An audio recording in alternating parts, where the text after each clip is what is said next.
বিষয়টা নির্ঘাত অন্তর্বর্তী সরকারকে একটা মেসেজ ক্রিয়েট করা। সোজা আঙ্গুলে তো ঘি উঠছে না। সোজা আঙ্গুলে ঘি উঠছে না বলতে, নির্বাচন ইস্যুতে সরকারের যে অবস্থান, বিএনপির যে আহ্বান, বিএনপি চাচ্ছে যে 5ই আগস্ট যেহেতু সরকারের পতন হয়েছিল, এই দিবসটারে ঐতিহাসিক করে ফেলেন, কি এই দিন নির্বাচন দিয়ে দেন। সুন্দর একটা মানে আইডিয়া তারা দিচ্ছে, বাট সরকার এটাতে যাচ্ছে না। আসিফ নজরুল স্যার বলছে যে দেখেন ভাই, আমার 2 মিনিটও অতিরিক্ত ক্ষমতায় থাকার ইচ্ছা নাই, সংস্কার শেষ হলে শেষ। বিএনপি বলতেছে সংস্কার খেলার আড়ালে ছাত্রদেরকে দিয়ে আপনারা দল বানাইতেছেন। আমরা সব বুঝতেছি। আগে একটা হুঁশিয়ারি ছিল, মির্জা ফখরুল ইসলাম সম্ভবত জানুয়ারি অথবা লাস্ট ডিসেম্বর একটা কথা বলছিলেন যে আবারও 5ই আগস্টের মতন রাজপথে নামতে হবে। ওয়াই? যদি নির্বাচন ইস্যুতে কোন রকম সন্দেহ তৈরি হয়, বিএনপির মধ্যে একটা শঙ্কা আছে যেহেতু ছাত্রদের রাজনৈতিক দলটা ইটস গোয়িং টু লঞ্চ, একদম রাইট একটা সময় আসছে। এখন অনেকেই মাঠে, পত্রিকায়, ময়দানে বিএনপির যে খবরগুলো আসতেছে, বিভিন্ন অনৈতিক কর্মকাণ্ডের খবরই বেশি আসতেছে, কিন্তু মাঠের শক্তিটা বিএনপি এখনো দেখায় নাই।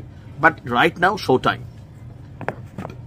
বৈষম্যবিরোধী ছাত্র আন্দোলনের যে রাজনৈতিক দল, তারাও একটু দেখতে পাবে, বাংলাদেশও দেখতে পাবে যে বিএনপির আসলে সাংগঠনিক সক্ষমতা কতটুকু।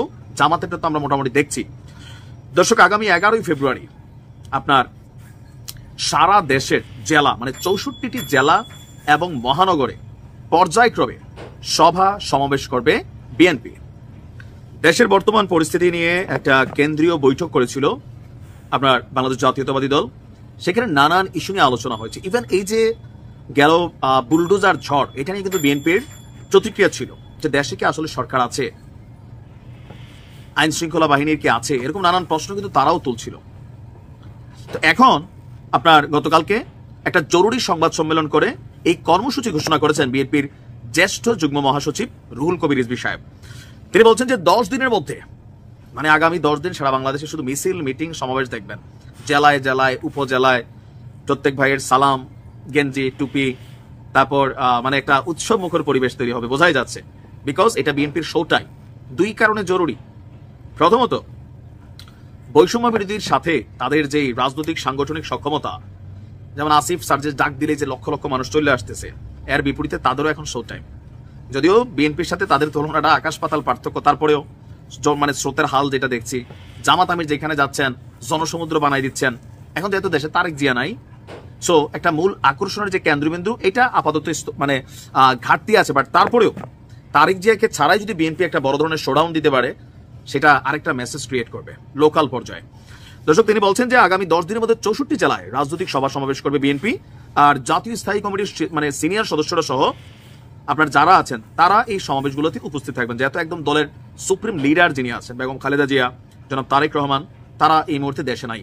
পর্যায়ক্রমে বিভাগীয় শহরগুলোতেও সভা সমাবেশ অনুষ্ঠিত হবে। 11ই ফেব্রুয়ারি থেকে শুরু হওয়া কর্মসূচি, আপনার কর্মসূচির তারিখ এবং সিনিয়র নেতাদের তালিকা আজকে হয়তো আমরা জানতে পারবো।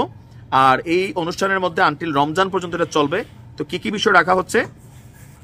নিত্য প্রয়োজনীয় পণ্যের মূল্যবৃদ্ধি সহনীয় পর্যায়ে রাখা, অবনতিশীল আইন শৃঙ্খলা পরিস্থিতির উন্নতি, দ্রুত গণতান্ত্রিক যাত্রাপথে উত্তরণের জন্য নির্বাচনী রোডম্যাপ ঘোষণা এবং রাষ্ট্রে পতিত ফেসিবাদের নানা চক্রান্তের অপচেষ্টার মোকাবেলার দাবিতে এই কর্মসূচিগুলো তারা করবে।